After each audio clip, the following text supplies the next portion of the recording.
Internet, this is Equestrian Talk. I'm your Saturday host. I ride my own white horse, also known as Mags in the real world. Warning, this video contains swearing. I'm sorry, I get very passionate, and when I get passionate I swear.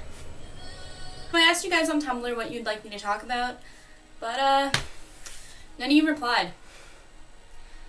Y'all kinda suck. I'm kidding, I love you. So I decided that I was going to talk on something that kinda was coming up last night, and has been for the last while, actually. And that is doing stupid shit with your horse, Instagram liberty training, and stuff like that. Now, don't click away. I'm not bashing it.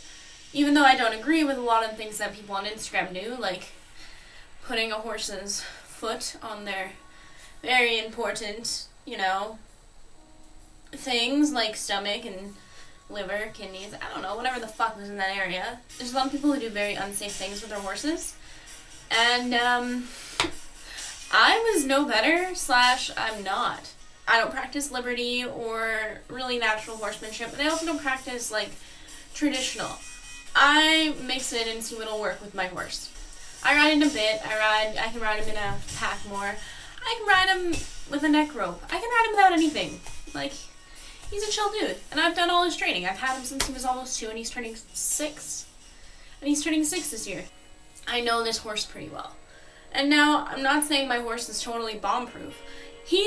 During training, he bucked me off more times than I can count. But because I've had this horse since he was 2, I started him very late in his 2nd year for riding, and even when I started him, I was going very slowly. In fact, I didn't canter him until he was 3 because I didn't want to wreck him. I wanted to get him started, I wanted to have good ground, I wanted to have everything. But in the time in between, I got to just kind of fuck around with him and get to know him and make him into a pretty solid horse. I can do pretty much anything I want on him. And not because I trust him or anything like that, which I do. But it's because I've trained him to not react to these things that I can do. I can ride him, obviously. I can slide off his butt to get off. I can take his bridle off while on him. When I'm like, you know what, I've been riding, you got kind of warmed up, whatever, let's go for a bridleless ride, because why the fuck not? I can stand on him. And there was one point in time where a friend of my mom's and a friend of mine, she's done trick riding for a lot of her life. But with my horse, because he's Carmella and pretty and whatnot, he would have made a great trick horse. And so I started fucking around doing things like trick riders would do, like hanging off the side of the saddle.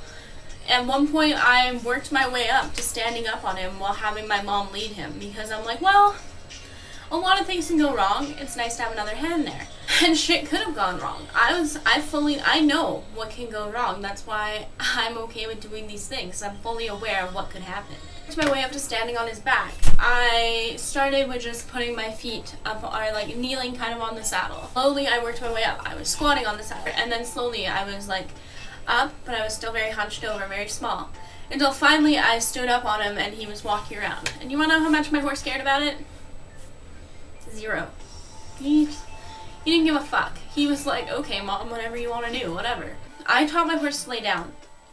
But with all of that, I built up to having him lay down by teaching him how to bow, which I started by teaching him to just put his head between his legs and stretch down, which is actually very good for their backs. Not only was Scamp coveted to be a trick riding horse, he was also considered to go on Heartland, and so I taught him to rear as well, because if he was going to be on Heartland, he should be able to know how to do these things depending on what character he would play. Has he ever reared when I was in the saddle?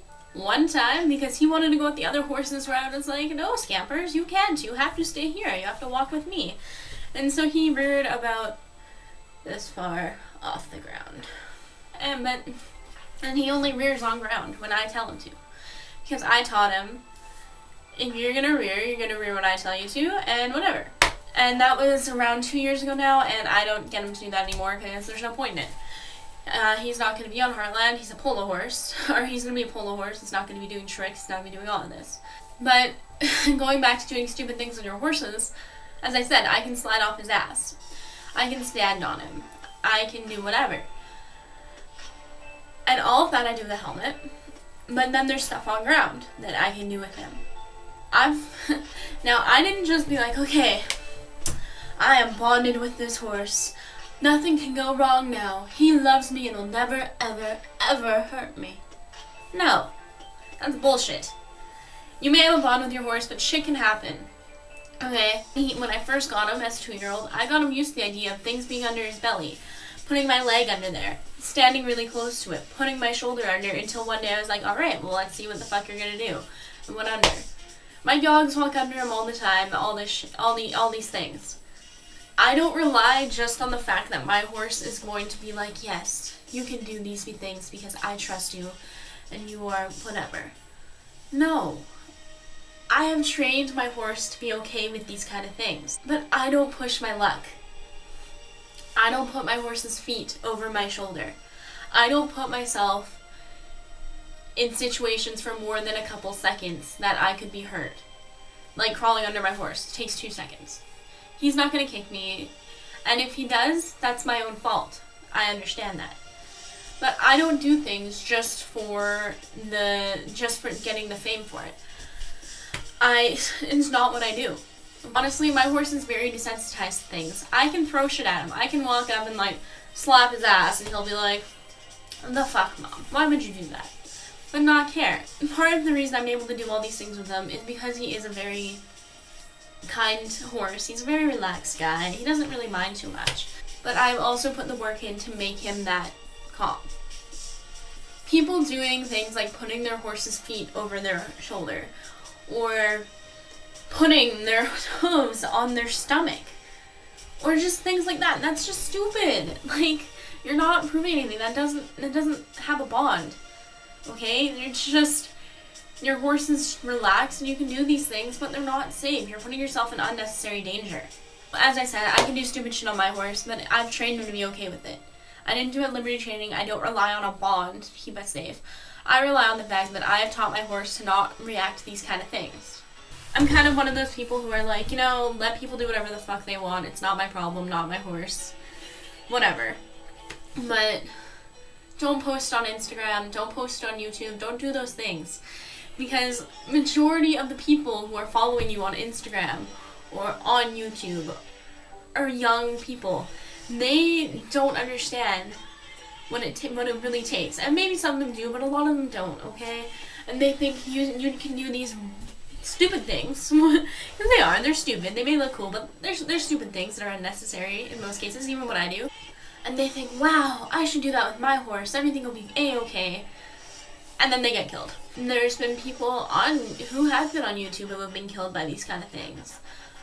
Jessica, I can't remember her last name, but this was way back in like 2006, 2007, and she died. Her horse fell on her or something like that, and she died. You can actually look her up on YouTube. You shouldn't take unnecessary risks, especially if you don't know what you're getting into. And a lot of young people don't understand that doing these type of things can end in broken bones, in death, or even worse than that, into permanent brain damage or something like that, you know? And it's just not fair. It's not fair to anyone. The parents who have to deal with either the death or have to take care of their child for the rest of their lives because they decided to do something stupid. Just think twice if you post things of yourself doing stupid things, because I know that I probably won't be posting a lot of that. But I know that once upon a time when I really wanted to be YouTube famous, I still want to be YouTube famous. Please make me YouTube famous. I would have risked a lot to make myself that. Just don't do stupid things like that, okay? Especially if you don't know the consequences, and even if you think you do, really think about them and really put on the line what you're willing to risk. And believe me, I understand the whole, I'm in horses, I know what I'm getting into, I could die at any moment. Believe me, I know, I've seen people die on horses, okay? Like, I've seen it. I've seen horses die too, and whether that was just coincidence or human fault or whatever, I know what can happen in this industry. I've seen it firsthand. There's no point in putting yourself at risk for a picture on Instagram or a video on YouTube for subscribers. I ride my own white horse, also known as Megs in the real world. Thank you for watching Equestrian Talk. We post new videos every day, hopefully. We're still working it all out. So please stand by. Please subscribe. I have links in the description to everyone's Tumblr. And there's links to my personal channel, my Tumblr, and I'm also going to throw a link to my Instagram along with just my username. So you can subscribe, rate, comment, all that good stuff. Follow us on Tumblr. Hope you enjoyed. Bye.